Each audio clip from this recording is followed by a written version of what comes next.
Good morning, students. Today let us discuss about Java character set and Java tokens. Okay. Now before going into the details of this discussion, let us understand how do we learn a language. Any language that we speak, like English, Hindi, Telugu, Odia, any language. Question is, how do we learn that language?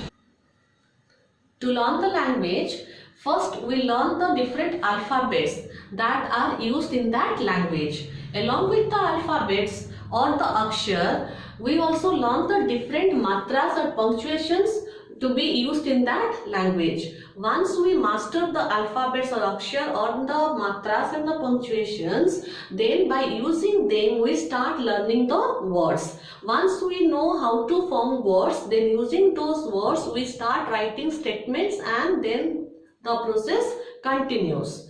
Now same thing happens when we are going to learn a computer language. So to learn a computer language, we have to learn the different characters that can be used in that computer language. Okay. Now most of the computer language use a type of characters that is called as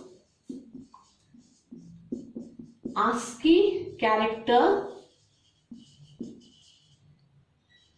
set or ASCII character code, right? ASCII code, or they are called as ASCII character set.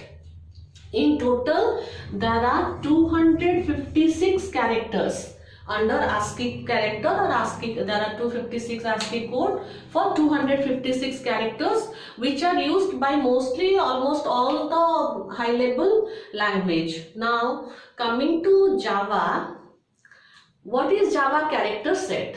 Now Java character set is a set of characters that are used in the Java language. Okay, and the name of this character set is Unicode.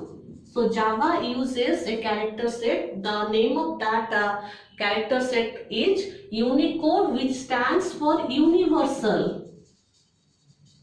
Universal code. Why universal code or Unicode? Because the Java includes almost all the characters or the symbols or sign used in all the human languages used by people across the world. That is why it is called as Unicode or universal code, and there are 65,536 characters under this Unicode, out of which the first 256 characters are similar to that of your ASCII characters. And for your level of program writing and discussion, you will be using mostly these 256 characters. Rest of the characters discussion or use is beyond the scope of your syllabus. Okay. So what is Java character set means? The character set characters that are used by Java in the Java language, that is Unicode. Now these characters can be divided into three categories, right? Roughly they can be divided into three categories. One is alphabetic character, that includes all the alphabets, English alphabets, both uppercase and lowercase, that is A to Z uppercase and A to Z lowercase.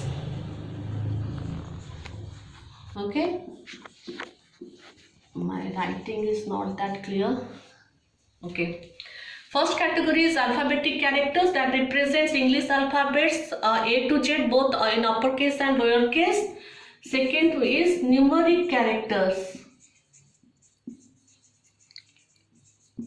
that includes your digits from 0 to 9, because after 9 any other number you write is a combination of digits of 0 to 9.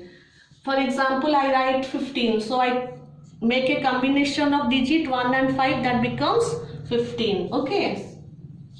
Third one is your special characters, right? Now excluding these alphabets and the digits, whatever else left on the keyboard comes under this category of special characters. For example, your a symbol like this, right? Your slashes, exponent, anything, all this, your space bar, semicolon, comma, this, parenthesis, and the list goes on. Okay, so basically, broadly speaking, three types of characters set are used. That is your alphabetic characters, numeric characters, and special characters. Okay. Now let us discuss about Java token. Okay, but before answering to the question what is Java token and what are its type, let me write this statement. Let a equal to 5. Okay, this statement I have written in QBasic. Now the meaning of the function of this statement is to store this 5 in the variable a. Now the same statement, for doing the same work, if I write a Java statement, so then that will be like this. Okay, so this is a statement in Java. The work is just similar to that of the previous statement. Here it is storing 5 in A, here also it is storing 5 in A. Now, if you observe this statement, then you will see that this statement is actually or can be divided into different individual parts, right? This is one, this is another, this is another, this is another. Okay, and each of this part has got special meaning, a special purpose for the language compiler. For example, this is let statement. It is an assignment statement. Its work is to store a value in a variable. This you know. This A is a variable. This is a assignment operator. That means it is an operator. And this is a value or constant or a number 5. Okay, same thing. If we consider this Java statement, this also can be divided into different types or different units or different groups. Okay, so this one is your data type, that specifies what type of value is getting stored in this variable. This is as usual a variable. This is an operator, assignment operator. This is a constant, and this is your statement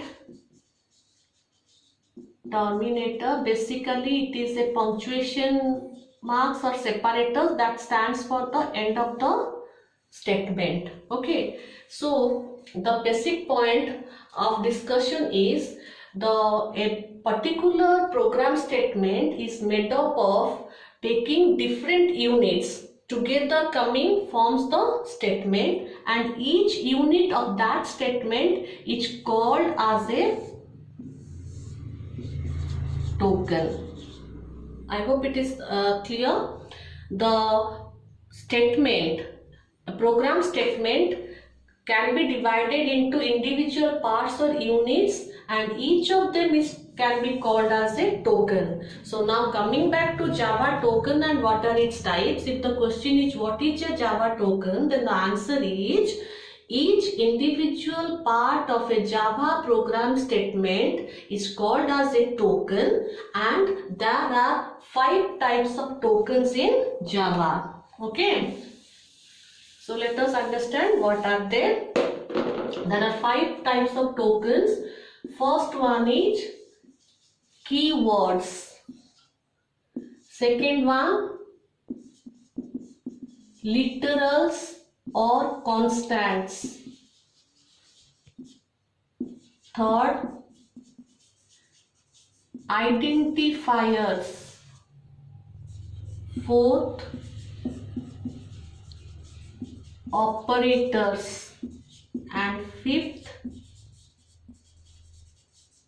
separators. Okay, these are the 5 types of tokens taking which Java statements are formed.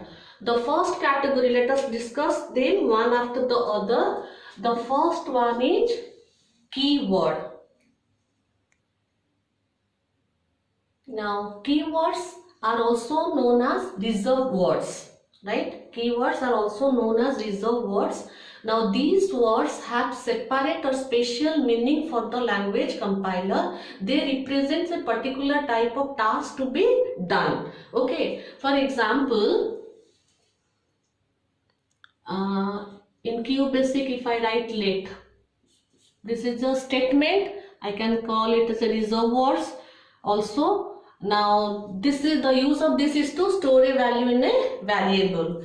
Now, talking about Java, this is a keyword, right? int, that represents the data type. Like this, Java has got a number of keywords or reserved words that have special purpose or meaning for the language compiler. For example, int, byte, switch, case, break, and the list goes on, right? And these keywords we will be learning when we will start to write the Java program. Okay.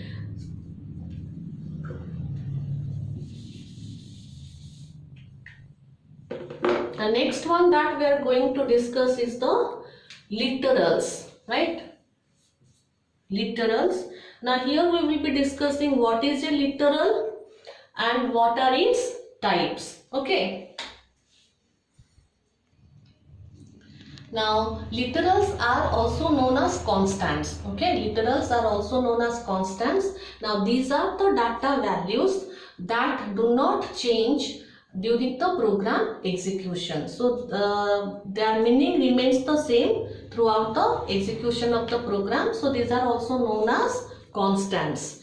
Now these literals or the constants are given as input to the program. The program will work the program will process this input, literals or constants, whatever is given as input, then it will produce the desired result or output. For example, if I want to write a program to find the sum of two numbers, okay, then I'll write a program. After writing the program, when I go for executing the program, I have to give two numbers, right? Two exact numbers, suppose say 5 and 6. These two numbers have to be given to the program, and as input these two numbers will be given to the program. The program will work upon these two numbers, it will add them, and then the answer it will show is, give me is 11, the output. Okay, so whatever the data item, actual data value that you give as input to the program, on which the program works and gives us the result, are the literals or the constants. So it is very important to understand and learn what is this literal and what are its type, because then only we will know what type of values or data can be given to our program, on which the program will work to give us the result or the output. So in this context, literals are of 5 types. Okay. Literals are of 5 types, which can be broadly divided into 2 categories. Broadly, these 5 can be categorized into 2 groups. One is numeric literal. The other one is non-numeric literal. Okay, so the 5 literals can be broadly categorized into 2 groups, numeric literal and non-numeric literal. Now, as the name suggests, numeric literals means all types of numbers, right? Numeric literal represents all types of numbers. Numbers can be integers as well as fractional numbers. So based on that, numeric literals can further be divided into 2 subgroups. One is your integer literal and the other one is real or floating point literal. Okay, so integer literal and real or floating point literal. Integer literals are the integer numbers, right? Integer literals are the integer numbers which can be both positive as well as negative. Example, this is an integer literal, this is an integer literal, this is an integer literal, an integer literal. So all integers, both positive and negative, the exact values or the constants comes under your integer literal. Okay, next but numbers may be integer, may be fractional. So those numbers, fractional numbers, are coming under your real or floating point literals. That means the numbers using the decimal point. For example, 5.6 is a real or floating point literal. Minus 3.18 is a real or floating point literal. So it can be both positive as well as negative, but values having decimal point, right? Then we will discuss about the non-numeric literal. Under this non-numeric literal, three subgroups can be formed under this non-numeric literal. That is, one is your character literal, second is your string literal, and third is your Boolean literal. Okay, now first we'll discuss about this character literal. Now each key present on the keyboard, represents one character literal, right? Represents one character literal. So single unit of data item is called as a character literal, and this character literal can be an alphabet, can be a digit, or can also be a special symbol, but it has to be written within single quote. For example, this is a character literal alphabet A, but written within single quote. It is a digit, but when written within single quote becomes a character literal.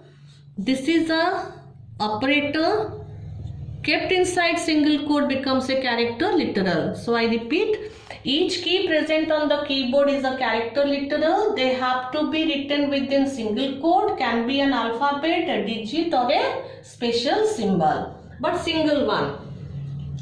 Coming to string literal, a set of characters. A set of characters is called as a string literal. That means group of characters, right? So which can also be a collection of only alphabets, collection of digits, or collection of alphabets and digits and special symbols also. But the point to be remembered here is they have to be written within double quote. For example, this is a string literal. I write this 125, but because I am keeping it within double quote, instead of a numeric value 125, it is a string literal. This is a string literal. A sentence, string literal. Combination of alphabets and numbers or digits, also a string literal. Okay, now coming to Boolean literal, this includes two logical values, that is true and false. Okay, now let us summarize this. What is a literal and what are its types? Now literals are the constant values that do not change their value during program execution. So these are given as input to the program. The program works on them and gives us the result or the output. Now literals are of 5 types, but based on their types, broadly they can be grouped under 2 categories. One is numeric literal, the other one is your non-numeric literal. Now numeric literals represents all numbers. Now since numbers can be integers as well as fractional numbers, so based on that, one category is integer literal, the other category is your real or floating point literals. Integer literals represents all integers, positive, negative. Real or floating point literals represents numbers, fractional numbers, numbers with decimal point, both positive and negative. Okay, now coming to non-numeric literal, under this can be further divided into 3 subgroups. That is, one is your character literal, that is single unit of character is a character literal which is enclosed within single quote, can be an alphabet, can be a digit, or can be a special symbol. Second category of non-numeric literal is your string literal, which is a group of characters or set of characters, but they are written within double quote, can be a collection of only alphabets or a group of number digits or a word or a collection of alphabets and digits, but point is they have to be present within double quote. So this is string literal. Then boolean literal, 2 values, true and false. Now the next token that we are going to discuss is identifiers. Okay, now what are identifiers? Now identifiers are those parts of the Java program statements which are named by the user. I repeat, identifiers are those parts of the Java program statements for which the user provides the name. For example, name of the variables,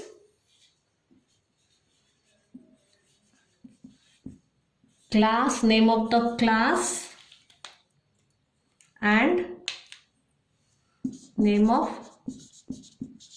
functions, class and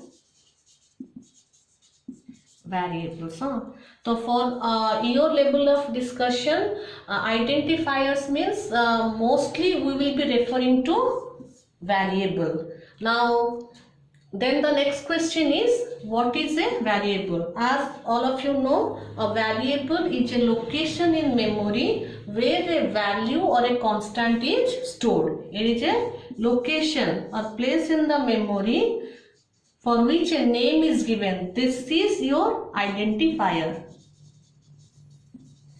Right, this name of this variable is the identifier, and this is meant for storing a value or constant or literal like this. Am I clear? Now there is a very close relationship between this variable and the literals. There is a very close relationship between these variables and literals, and that is, now when we write a program, we provide these literals or constants as input to the program, and the program takes this input and then it stores them in the memory in their respective variables before they are processed. Am I clear? There is a close relationship between the variables and the literals and the constants, because literals or constants are the input data that are given to the program, and before being processed they need variables, they need a place in the memory where they get stored and then they are executed upon. So this location where these variable constants are stored is called variable. Now another feature of the variable is that its value changes, right, from time to time. How does that happen? Now suppose say I am writing a equal to 5. In this this particular time, a is a variable that is storing 5 in the memory. Okay, next time I write a equal to 10. What happens to this 5? This gets overwritten and the new value for that a is 10. So this is how the variable keeps changing its value from time to time. That is why the name variable is given. But what it stores at a particular time is a constant. So when it is storing 10, it is 10. It cannot be read as 11. Right? When it was storing 5, it was storing 5. It was not storing 6. Right? So that way these are all constants and this location is a variable. Now since these variables and literals are very much related to one another, so depending on the types of literals are the types of variables or identifiers. Okay. So then we will see what are the types of variables. Depending on the type of the literals, the type of variables also are there. So variables, then you have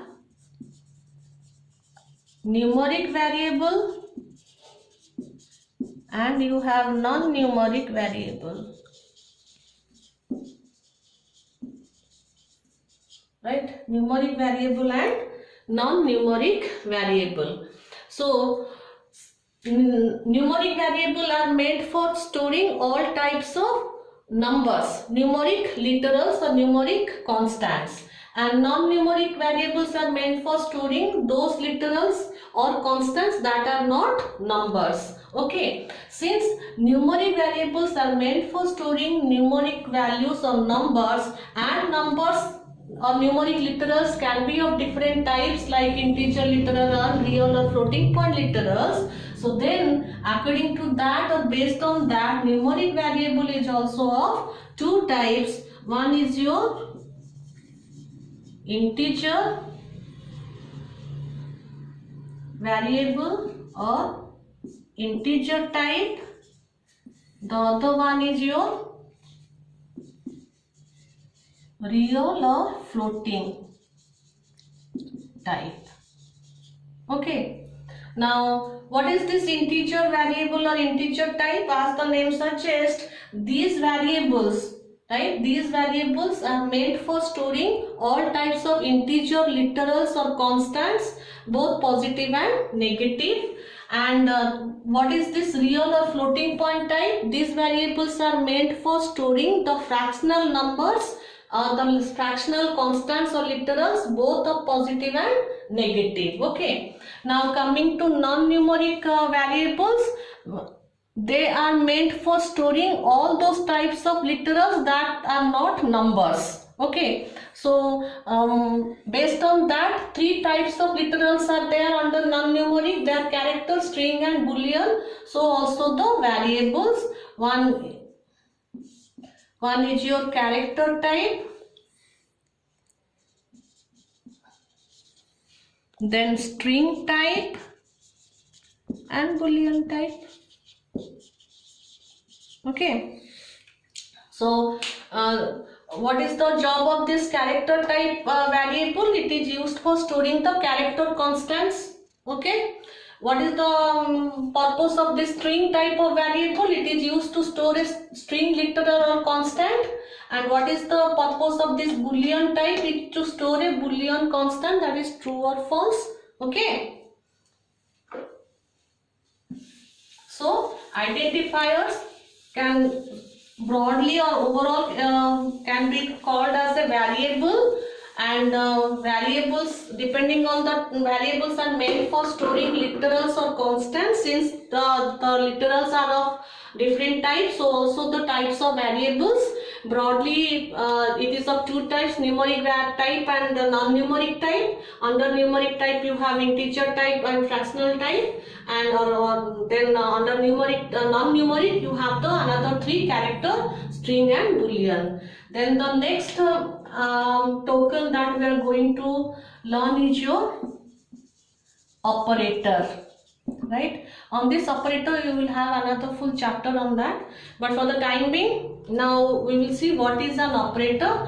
Now operators are nothing but the symbols that will perform certain operation or work on operands. For example, if I write 5 plus 3, right? Now here 5 and 3, these two are called operands, and this is called the operator, right? Together this operator and the operand forms an expression, right? Forms an expression. So I say, repeat, operators are the symbols that perform some operation on operands, right? And these operands can be constants like this or can be variables, right? And together operators and operands form an expression. In Java, number of operators are there, but for you we will be discussing about your one is your arithmetic operator, second is your relational operator, and logical operator. Okay, these three operators we will be discussing, but for that we have a separate chapter. So for the time being, we will understand this much. Arithmetic operators are used for performing arithmetical operation. Relational operator and logical operators are used for comparison, doing comparison or building a condition. Okay, the result of arithmetic operator is a numerical value, whereas the result of this relational operator and the logical operator, they give the result in the form of a logical value or boolean value, true and false. Okay, then the last one is your separators, or they are also called as punctuators. Now this include your comma, your semicolon, then your brackets, parentheses, curly braces, right? So each of these punctuations or these are called separators. They have got special purpose, like comma is used to separate more than one variable. Semicolon is used to end the statement. At the end of every Java statement, you have to put the semicolon that marks the end of the statement. This is also called as statement terminator. Okay, these curly braces are used for defining the scope of a Java class or function. This is used for defining an array, so we will be discussing that. So these are the in total 5 tokens. Okay, so hope this is clear to you. With this, I conclude this video. Thank you so much.